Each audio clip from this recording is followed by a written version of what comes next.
I want to thank everyone for the support to do this webinar.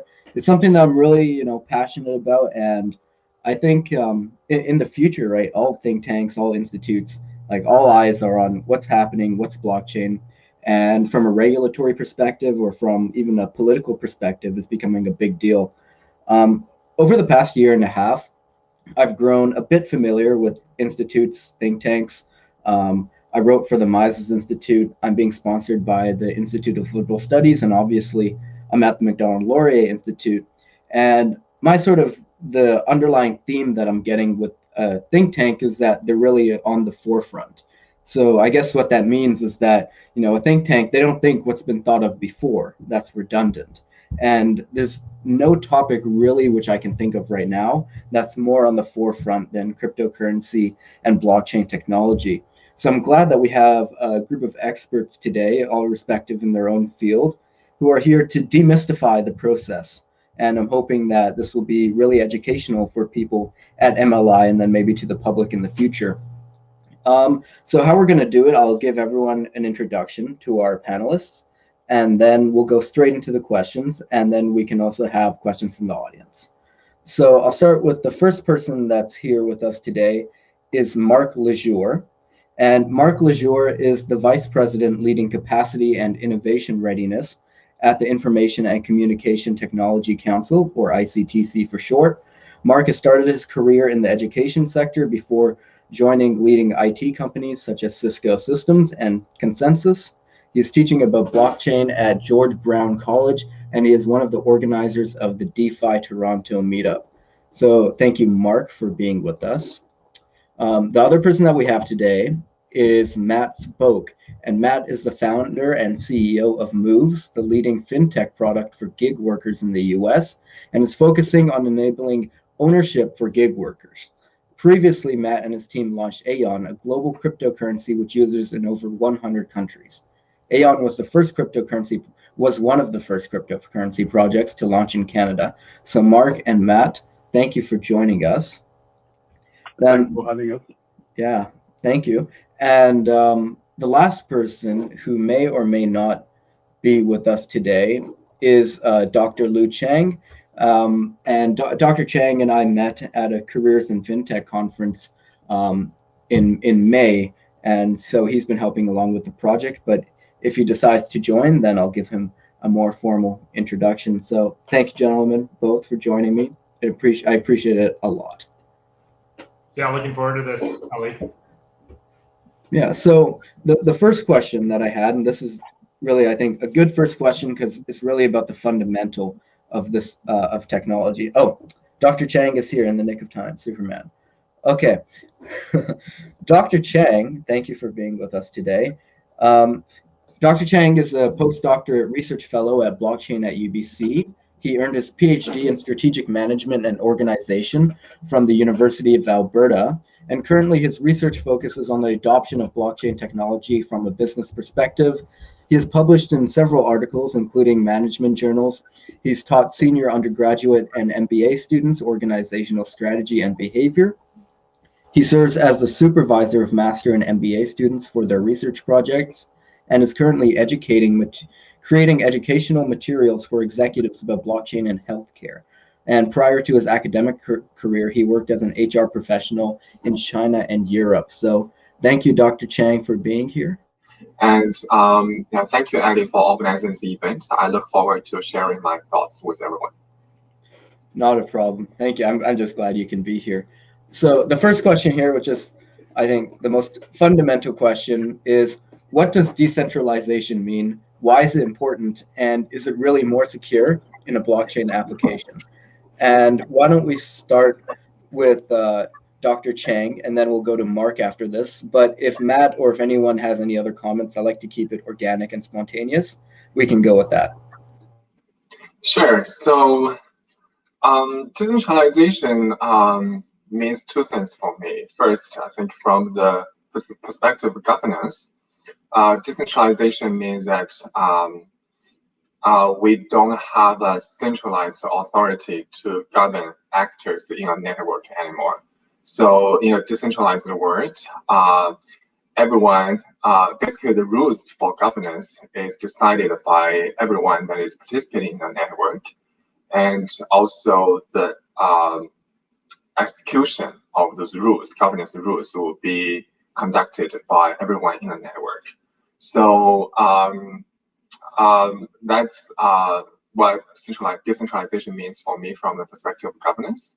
And from the perspective of transactions, I think decentralization means that there would not be a centralized intermediary among the actors in a network. So in a centralized model, when actors in a network try to transact with each other, usually they have to go through some kind of intermediary.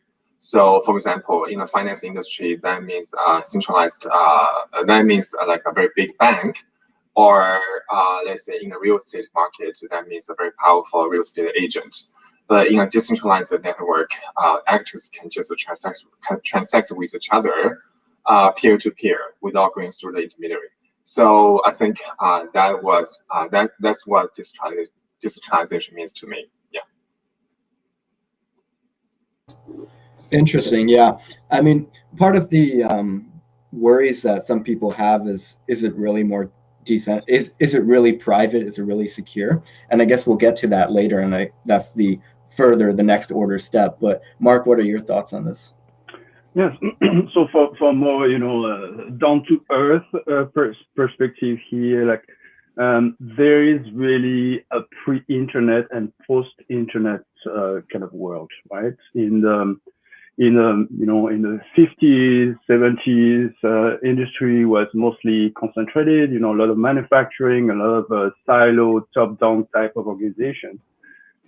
Post-internet, I mean, what the internet did is basically connect pretty much everyone, right? And we see how it's pervasive in industry, the way we consume media, connected with friends. So it's pretty much everywhere in business, in social life. And the effect of this technology being available has had profound impact on the way we structure companies. So companies that have been created after the internet, Google being a very good example, they are structured very differently. So Google itself is really, really decentralized as an organization. There is no such thing as a top-down. Actually, Alphabet came up as almost as an afterthought. But all these products came up and popped up and grew on their own, very organically. So this this type of structure is really radically changed everything. But there is a little problem with the internet. It's by design. It's just a series of pipes that connect different things.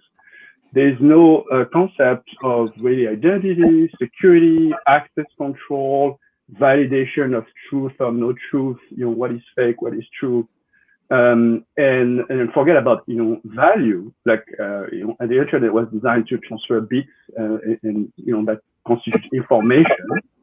But what about more complex type of information, such as financial value and assets? So none of this was there on the internet.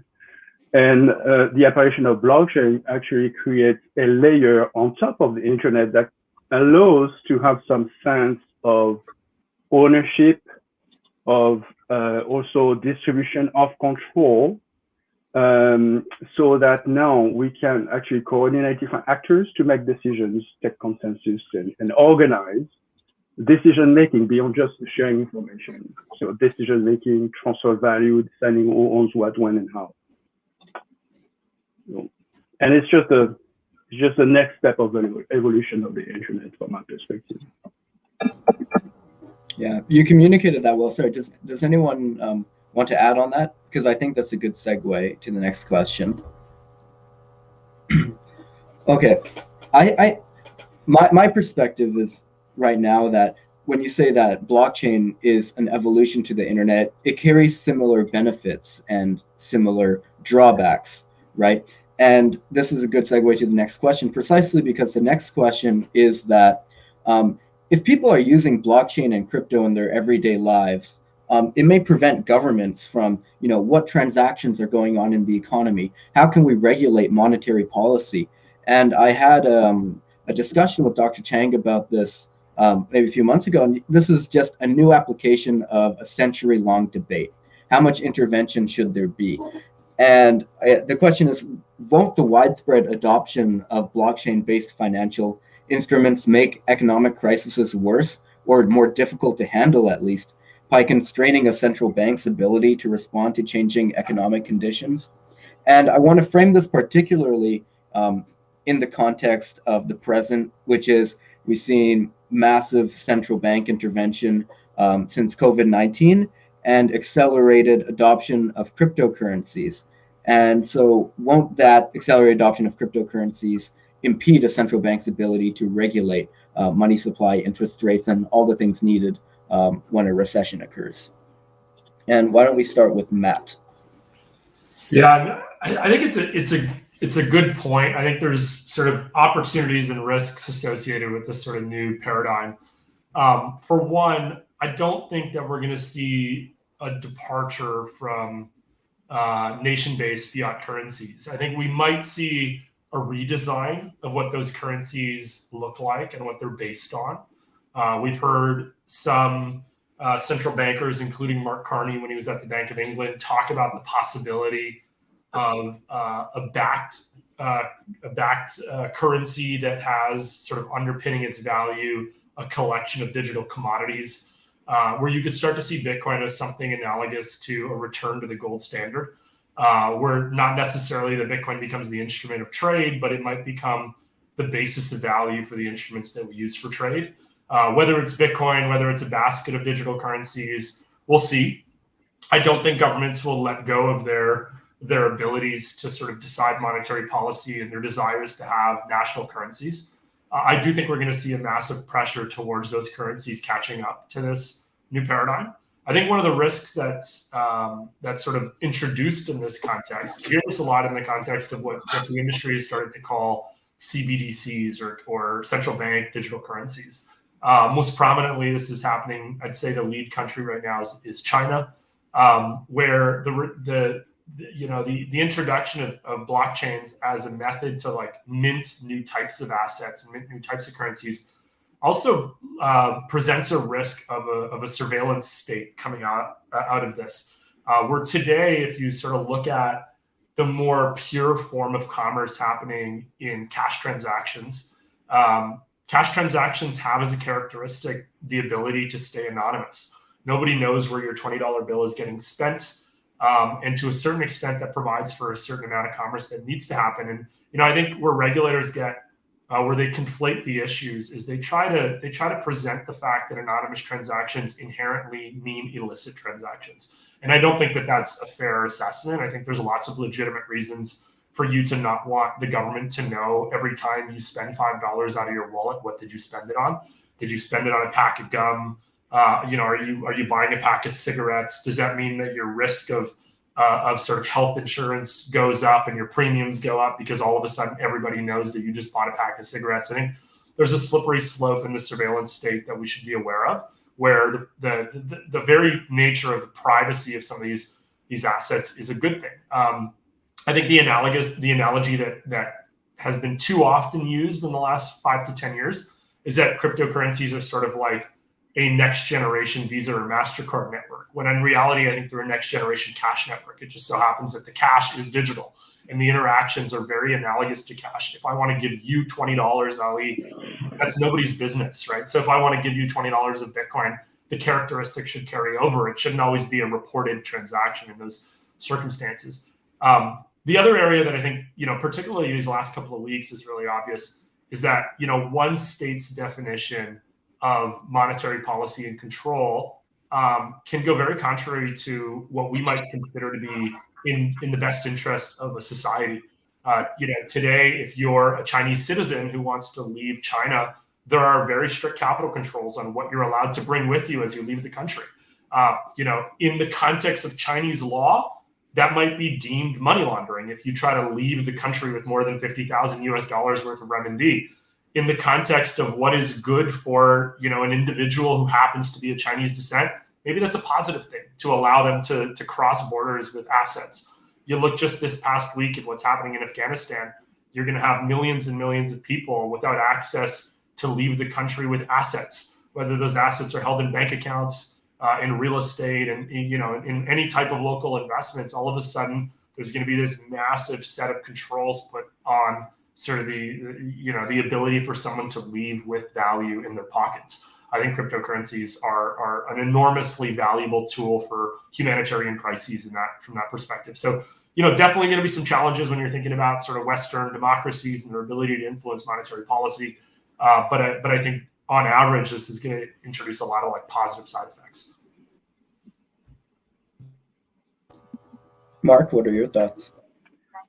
Yeah, so very well said. Following with the chronology a little bit, and we have to realize that we're coming from, in the 50s, and the time of my parents was an incredibly free world in many respects to what we have today. Right? There was no seatbelts in the cars. People were smoking everywhere. They could use cash everywhere. Like nobody really thought about, trying to trace where people go to spend their free time, the media they were consuming, or where they were putting their cash. Over the last, decades, you have to, notice that, we have a tendency for more control for good reason, of course. 9/11, suddenly we have to fight against theorisms, and therefore, hold more on, what people are doing, watching a little more over, troublesome citizens or red signals, red flags.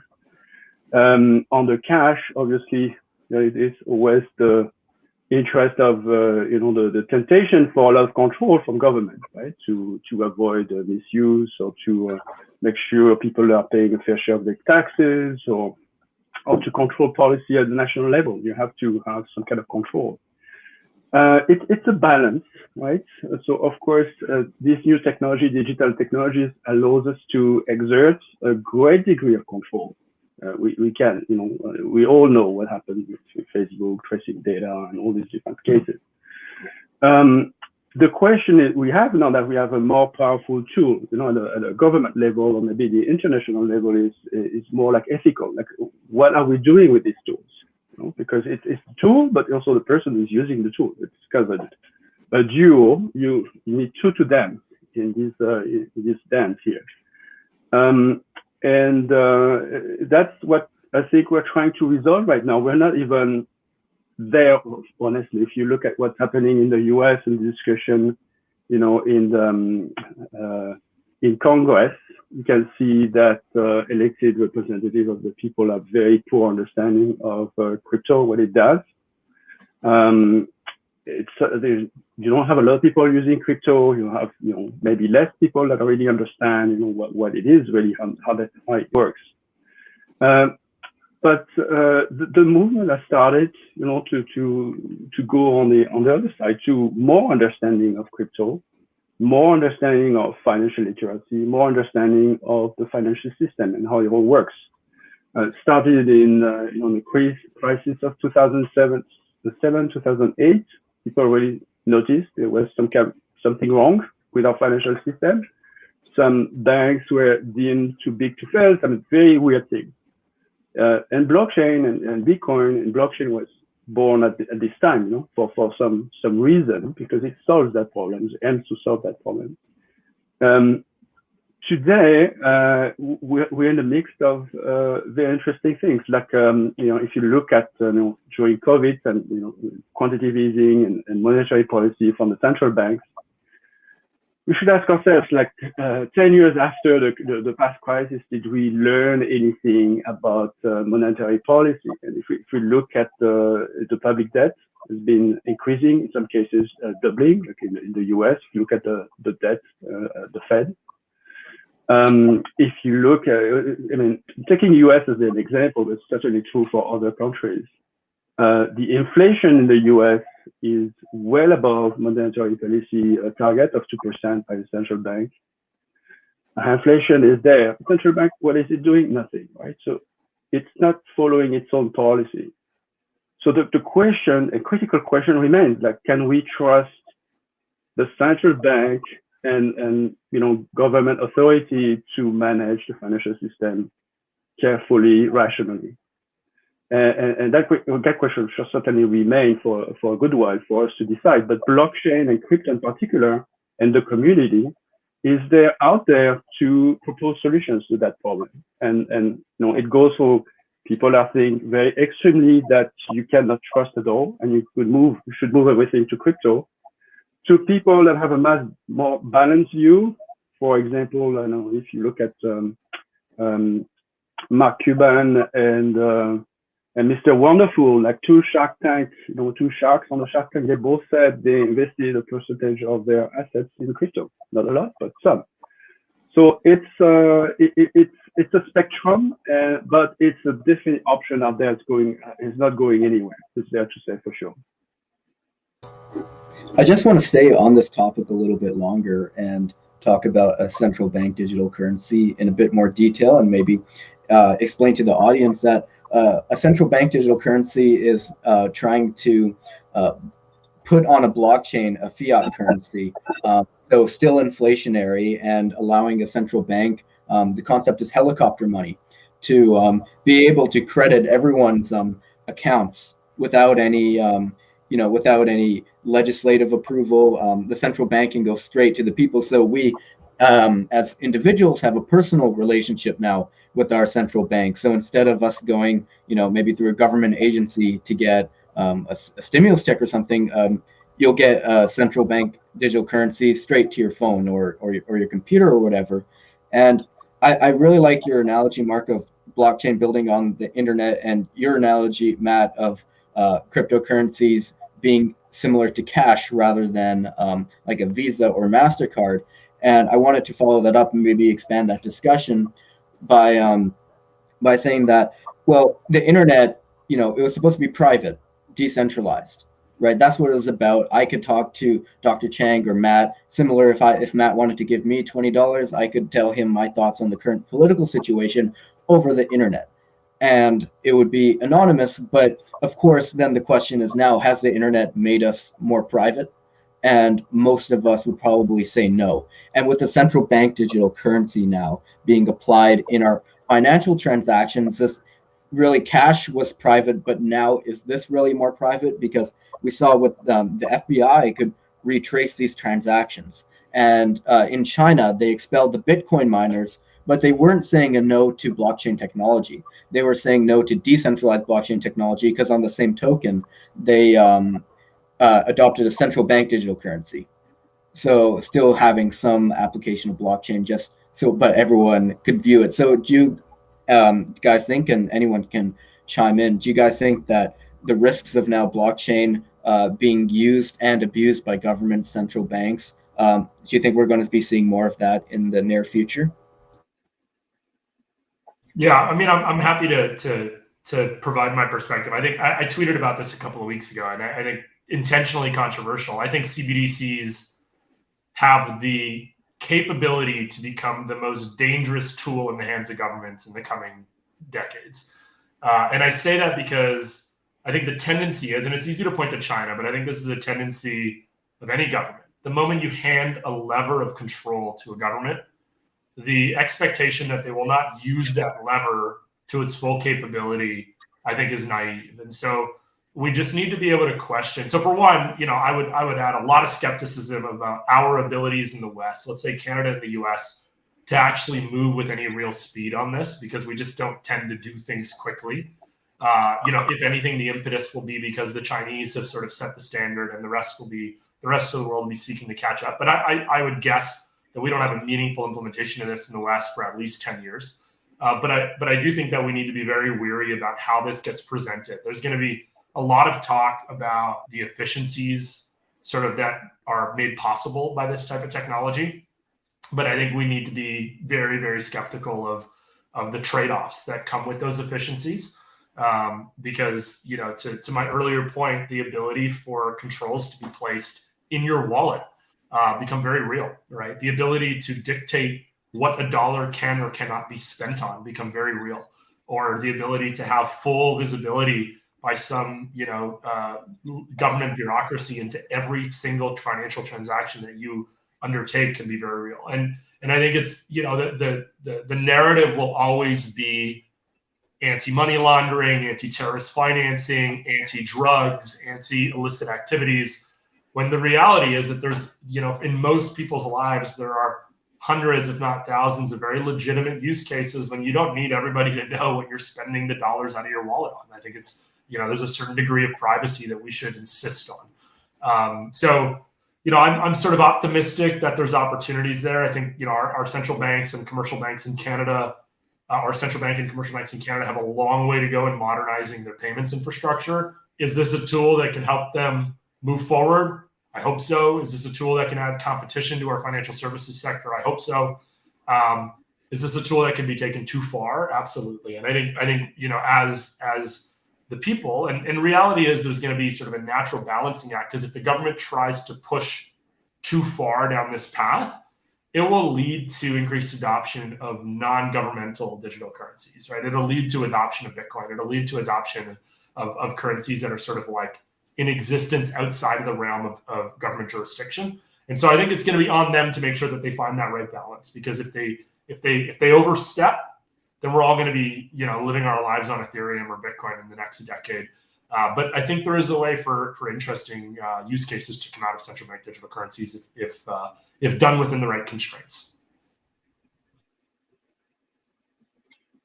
Yeah, so I'd like to draw attention to one of the words that Ali just used when he was referring to the actions of the government abuse.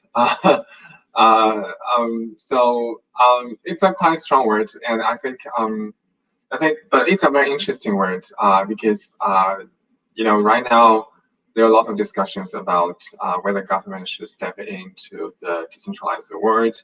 Should the government actually use blockchain to achieve centralized purposes? And because blockchain was kind of invented together with Bitcoin, and its inception had this connotation of decentralization and giving people control. So I think there is this kind of implicit assumption that blockchain is all about decentralization, and its decentralization is good. And if any entity, whether it's government or a corporate organization, if that entity is trying to use blockchain for centralized purposes, then that organization is abusing blockchain. But I want to kind of provide my thoughts about that. I feel like blockchain is a technology. So when a technology is invented, it doesn't, at the time when it is invented, the very time it is invented, usually it doesn't have any social or political meanings. It's just a technology. And any kind of ideological understandings of it are given by people, right? So, so if you think, if you believe that blockchain is about decentralization, and you believe that any sort of centralization using blockchain is going to be bad, then yes, of course, you can say that organizations that are using blockchain for centralization purpose are abusing blockchain. But if you just look at blockchain as a neutral technology that can be utilized for any purposes, whether it's a practical purpose or whether it's a political purpose or whether it's an ideological purpose, then I think you certainly open a very big space for discussion. And also this technology becomes not that attached to a certain ideology. It just becomes a tool in the big toolbox of technology that we have right now. Like, for example, artificial intelligence, quantum computing, and other technologies, Internet of Things, right? So, yeah, so I just want to put that out there. Yeah. Yeah, I would, maybe I'll add one thing, because I think Dr. Chang raises a good point. I actually think that the focus on decentralization is a little bit of a red herring, because I think to most people that word doesn't mean much. I think decentralization is more of an enabling architecture, but to enable what, I think, is sort of the question. What I think is powerful about these systems is effectively the ability to build predictable, accountable systems, right? So whether they're systems of currency or systems of governance or systems of whatever, what I think is lacking is when you want to have confidence in, let's say, a nation state's ability to manage its monetary policy. What's always sort of the implied risk is not knowing how that nation state will react in certain circumstances, when the economy goes sideways, when there's a recession, not being able to predict sort of the reactions in those scenarios. And the opportunity that I think, without even having to go into like the architecture of how you would do this, is to be able to predefine rules, predictable rules that people could sort of develop confidence or lack of confidence on. And effectively, when you think of like interest rates or any other sort of lever of control that sits in the hands of central banks today, it's to provide confidence to the markets. And so, when I look at the value proposition of things like Bitcoin, most of it comes down to the predictability of its supply in that scenario, in that circumstance, right? If I think about a central bank wanting to issue currencies on top of a blockchain, there are a whole bunch of rules that could be defined as predictable rules, that could be defined as, hey, in these circumstances, these are the changes to our monetary policy that we will implement. Or in these circumstances, these are the changes to our monetary policy. And then all of a sudden, you've given information to the market to develop confidence to say, okay, we know what will happen if certain economic indicators are behaving this way or that way. We know what the central bank's reaction is going to be because they're almost predefined reactions, right? And so, that's not exactly how everybody's going to implement this, but it's a feasible use case where you start to define a change of monetary supply in different economic circumstances that are predefined in the way the currency is designed effectively. And I think that would be a pretty interesting way to sort of enable the levers of monetary policy to be used, but without the unpredictability that's associated with it today. And I would agree and disagree at the same time. So, one important thing is about decentralization. It is important because it's at the core of the Declaration of Human Rights and the vision that we have in modern societies about the right of an individual to have some rights, not the right to assemble, the right to have their own views. And these rights can be challenged if our society or government start to build, infrastructure that would threaten, undermine those rights, in a way that, for example, we don't have control or supervisions on the way they're implemented. We could argue that some of the things is already happening, that you heard about Snowden and all these different things. So it is important to keep in mind, yes, what kind of society we want to be living in. And I happen to have recently read the Road to Serfdom by Hayek, which is I highly recommend, because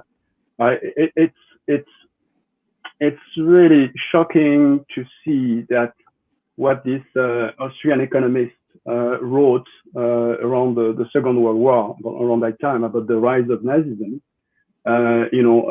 It's striking to see how certain factors resemble our society today, like the need for control, for example, right? So we have to learn from history and keep very certain principles very deep at the core. Now, I agree to all the rest. To summarize, a cow doesn't give birth to a tiger, right? So if it depends who designs the system. Is it, government? If it's government, the government is, definitely the intention is to control, manage, and administer. So it's going to be, what comes out of it is going to be a system that does just that. So who actually designs the system for the financial services to policing or anything else? I would argue that it would be a good time to consult the people and have, because it's such a powerful and transformational tool, that we should really take the time to go back to the citizens and democratically design or co-design the infrastructure of tomorrow, because it's so invasive, and the risk on our individual liberties are so strong that it is absolutely necessary that we take the time to do that right. There's another point that you made me think about, Mark, as you were describing that. I think a really interesting outcome of what's happening in the cryptocurrency space today, and let's say over the coming decade, as central banks decide how they want to react to this technology, is that effectively we've created for the first time a market pressure on central banks to be held accountable by investors, right? So all of a sudden you have the freedom to choose in what currency do you want to manage and maintain your assets. And already in the crypto space, for those of us who are sort of like deep in this space, there's a characteristic that feels very similar to nation states, right? You're either an Ethereum or a Bitcoiner. It feels like a difference of sort of national identity in some cases. But what's interesting is when you create sort of a perfectly liquid, transferable, seamless ability to interchange between these things, national governments and central banks are going to have to design their currencies in a way to attract users. And if they don't design their currencies in a way to attract users, their users, in this case, their citizens, will go somewhere else, because it will be just as easy to transact in some internet native cryptocurrency or some other national government's CBDC as it will be to transact in your own national government's CBDC. So there's a competitive pressure that central banks have never experienced before. They've had the ability to sort of dictate to their jurisdictions that commerce in our country happens in our currency. That ability is going to go away, and I think it might lead to very interesting dynamics. Where now you have to design the Canadian dollar to be one of the best, most predictable, most stable dollars in the world. And if you do, you will attract people around the world to buy Canadian dollars, and they do so already to a certain extent. But there's a lot of friction, and there's, the foreign exchange markets are by no means perfect. And you have a limited ability to use those Canadian dollars to transact in your own context, right? If you're an Australian who has a bunch of Canadian dollars, you can't pay for your Netflix subscription in Canadian dollars. You have to pay for it in Australian dollars, right? So the moment these frictions go away, I think you end up with a really, really interesting competitive market for currencies. And central banks are now just one player, and the other players are these these basement-dwelling hackers who are designing currencies in their spare time, who are now competing head-to-head with central bankers. And I think that's pretty cool. Just for the audience right now, what Mark referenced Hayek's The Road to Serfdom, and there's a really interesting thing I read. I actually have the quote up on me right now. So in the year 1984, and ironically, or no pun intended, but Hayek is predicting Bitcoin. That's what some people are saying, and the quote is as follows: "I don't believe we shall ever have a good money again before we take the thing out of the hands of government. We can't take it violently out of the hands of government. All we can do is some sly roundabout way introduce something that they can't stop." And just this quote, the sort of foresight that it has to it being in 1984, before even the internet revolution, before a blockchain revolution, it shows that some of these principles of what governance is, it transcends technology. It's timeless, right? The way that a technology is inherently not good or bad, but only as good as the user behind it, like Dr. Chang said, is very important. And as Matt said, how can we trust the person with the levers, right? And so this sort of goes to the next question, where we've been talking of blockchain and cryptocurrencies as a financial medium. And this next question goes, does it go beyond that? What are some of the non-financial applications of blockchain technology? Dr. Chang, I know you're in healthcare, and all you guys are in 100 different things. And so if we could start with Dr. Chang and then go to Mark, and then Matt, if you'd like to add at the end there. Yeah, what are some of the non-financial applications of blockchain technology? Yeah, so I studied blockchain adoption in healthcare, so I can talk about the blockchain applications in the healthcare sector. And one of the very interesting and promising blockchain applications in the healthcare sector is this idea of blockchain-based personal health wallet. So it's just like the cryptocurrency wallets that a lot of people have right now.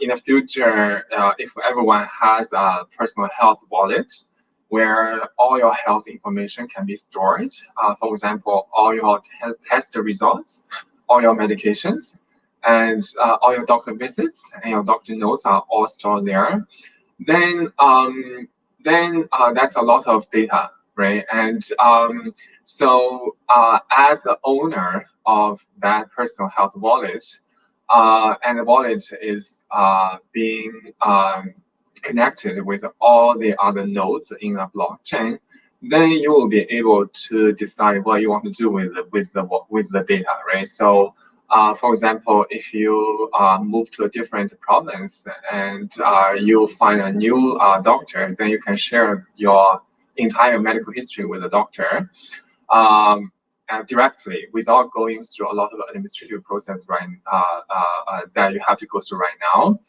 And also probably you can exchange your medical data with some research institutions for them to develop new drugs, for example. Or you can even sell your medical data to pharmaceutical companies for them to explore new drugs, for example. And so that's a way for every individual to benefit, to monetize their health information. And that's kind of interesting because right now, even though a lot of us don't know that our health information is being monetized by a lot of private companies, it is. So, why not we just take control of our data and we begin to monetize from our own data, right? So, so that's one of the very interesting applications people are talking about right now about blockchain healthcare. And then there's also this idea of federated learning. So federated learning means that you combine a blockchain and artificial intelligence to mine clinical trial data for drug development. So to develop a new drug, usually pharmaceutical companies need a lot of data. Like you need data from multiple clinical trials, but to do one clinical trial, it takes a lot of money and time. So, but then, when a new disease comes up, usually a lot of companies will be doing the similar clinical trials. So people then propose this idea of federated learning. So where, you kind of create a consortium where a lot of clinical organizations can join the consortium, and then you build a blockchain among these organizations, and then everyone can put their data on the blockchain, share their data on the blockchain, and you use some kind of encryption to protect the privacy of each organization, and then you develop some algorithm to mine the data. Mine the data that is contributed by all the organization. And then we have the results, you send the results back to each organization. So in that way, everyone can benefit from other organizations' clinical trial data, but in the meantime, they also don't sacrifice their privacy. So that's another interesting user case in healthcare. But even though there are a lot of interesting ideas about blockchain healthcare, I would say that for these ideas to be realized, it probably will take some time because healthcare is usually slow to adopt new innovations, and a lot of healthcare systems are still paper-based, even though the electronic system is already established many years ago. I think when it comes to blockchain, it will definitely take some time.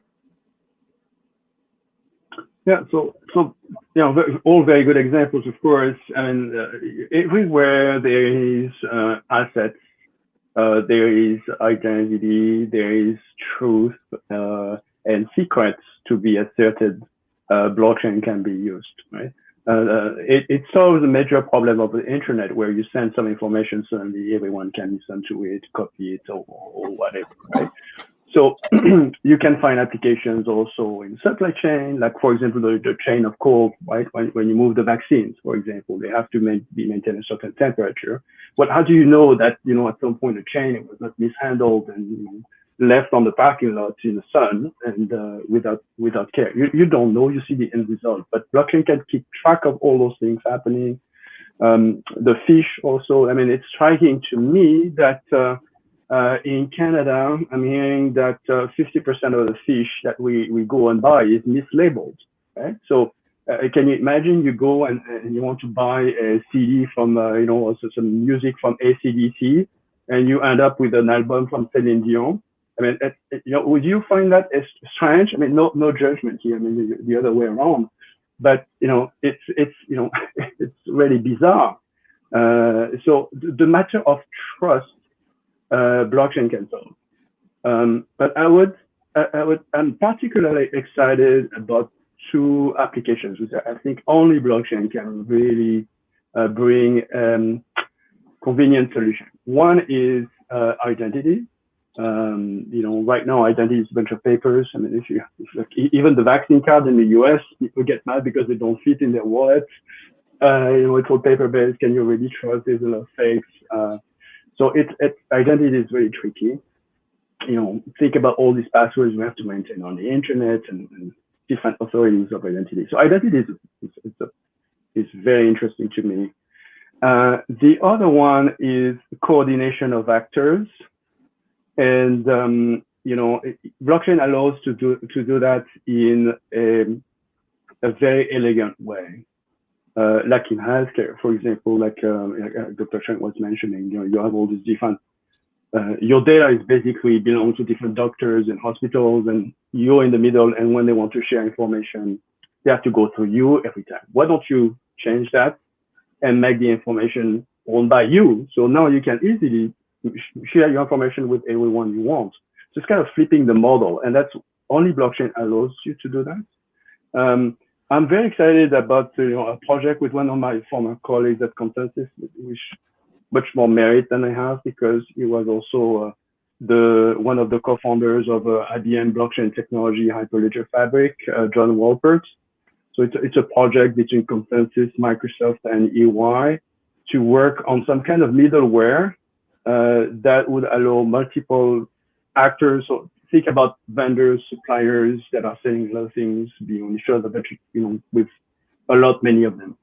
Allows them to coordinate what's going on and how do you assert truth and making sure everybody agrees and can reconcile data and have a single version of truth.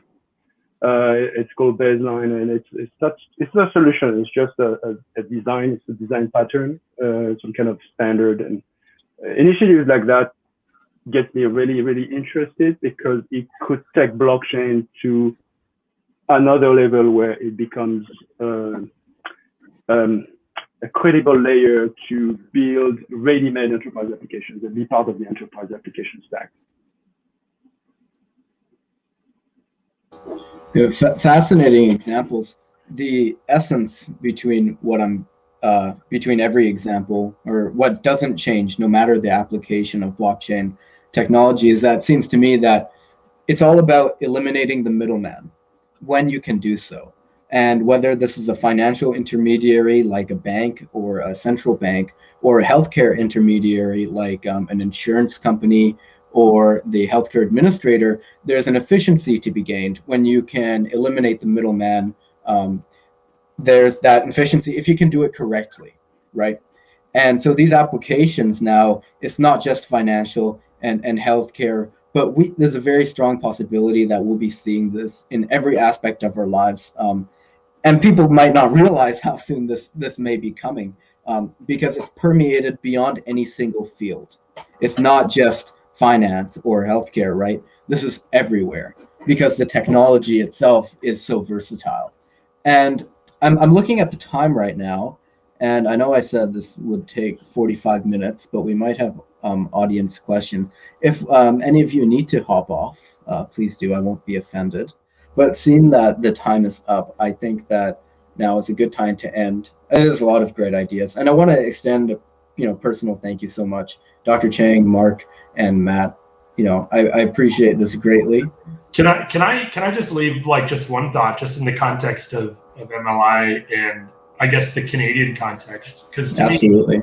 me, the applications and the use cases and sort of the risks and opportunities posed by this industry, I think what a lot of it is a little bit outside of our control in terms of how this evolves. But I think what is sort of squarely in our control is how we react to this industry as a country in terms of public policy, in terms of where our politicians sort of like land on this issue. I think what's pretty obvious to me is how absent this has been from public policy discussions in Canada versus in the US, where cryptocurrencies are now getting, rightfully or wrongfully, they are getting airtime and discussions, within the major governing bodies of the US. And I think there's a huge opportunity to be missed, frankly. I think Canada is more likely to miss the opportunity than grab it. But I think if there is an area where we could be spending more time is on trying to get this topic to be significantly more elevated in terms of its level of importance. I mean, I think it's easy to dismiss this as sort of a little bit of a hacker hobby that doesn't really have anything to do with average people's lives and shouldn't make its way into like political platforms or anything like that. But I fundamentally believe that the way we react to this industry in the next 5 years will create winners and losers at the nation state level. And the reason I say that is because, whatever your view on this industry is, and using Bitcoin as an example, you can think of Bitcoin as sort of the modern day version of finding the world's largest gold mine in your backyard. And do you extract that gold? Do you turn it into an advantage? Do you use it to monetize national priorities, right? And right now, it's sort of any country's for the taking. There is no country that has meaningfully decided that they're going to prioritize this industry. I think maybe with the exception recently of El Salvador, but El Salvador is a small country. Their ability to sort of like, to really move the needle might be limited. I do think that the G7 and or sort of OECD developed country that does this most seriously will be creating like a really structural advantage for themselves over the next decades, where a lead in the context of Bitcoin, in the context of cryptocurrencies, will be a very difficult lead for others to overcome. It's sort of like how do you create the next Silicon Valley in your backyard, but where this Silicon Valley happens to be mining digital precious stones and gems and effectively printing money within the context of your jurisdiction. I think we should be forcing this conversation. By the time we realize how important it is, it'll likely be because we're too late and other countries have taken the first step ahead of us. So, whatever that means in terms of, elevating this to a topic that our politicians will pay attention to, I think is worth doing. Yeah, so on that note, I also want to add a final note here. So I think there needs to be more education about blockchain to the general public. So what I see in the blockchain space is that a lot of people and a lot of so-called experts or even experienced people in the blockchain space, I think are still very much influenced by the rhetorics around blockchain, Bitcoin, and not being able to see the nature of this technology clearly. For example, Elon Musk, I think a lot of his statements made about the energy consumption of Bitcoin and a lot of the tweets that he made publicly reflect that he actually probably doesn't know enough about Bitcoin and blockchain. I'm not sure, it was just his intentional move to raise money for his company, but at some point, to some extent, I think he does. It seems to me that he doesn't know enough about what he was talking about, which was Bitcoin and blockchain. So yeah, I think more education will be very much needed, so that people can understand this technology much better in a much more realistic way. And only when that realistic understanding happens, I think we can actually figure out how to respond to this technology. in the best way possible. Yeah. So it's customary then to give a final word. I would just I would just follow the lead and say, that is it an uncharted territory? Yes, it's uncharted territory. To Matt's point, leadership. There's a leadership opportunity. Leadership often means that you're the person doing something, not waiting for others to do it, right? So we have to keep that in mind. And we have to ask, it's always a good time to ask the right questions. Ask the right questions, use the evidence to try to bring some data and to help government craft rational policies for the country going forward. We don't need to rush, but we need to get moving. And that will be my final word. That is a great place to leave off right now. There's information and there's misinformation, and our job is to distinguish the two, not by force, but through education. And that's what all three of you are doing in your own respect through educational or business and technological applications. And so that's why we have you on here. And as individuals, it's also our responsibility, like Matt, you said, this problem, we don't choose whether we avoid this problem or not. We don't choose, to have difficulty or not. As a country, and this is sort of what I'm trying to do, what the Macdonald-Laurier Institute is really helping me do is, in Canada, this question is not going to go away. It's only going to get bigger. And, in the United States, with the infrastructure bill as an example, I had I messaged Senator Cynthia Lummis, who is the senator sponsoring that crypto, and I got to talk to her staff, and maybe we'll do an interview one day. She said she'll let me know, but they said just how difficult it is to explain to people in the U.S. Senate and the Congress just what the technology is, because you have people who are generationally behind the technology, applying old regulations to new technologies, creating inefficiencies, and that just adds to the importance of the role of educators and of business people and of technologists to advance these ideas in meaningful and communicative ways which are digestible. So I want to thank each and every one of you once again, and the Macdonald-Laurier Institute for hosting this and allowing me to do this. And on that note, I think we'll conclude our session today. Thank you all. I'll give you a good clap. Thanks, everyone. Thank you, Eric, for organizing this. And thank you, everyone.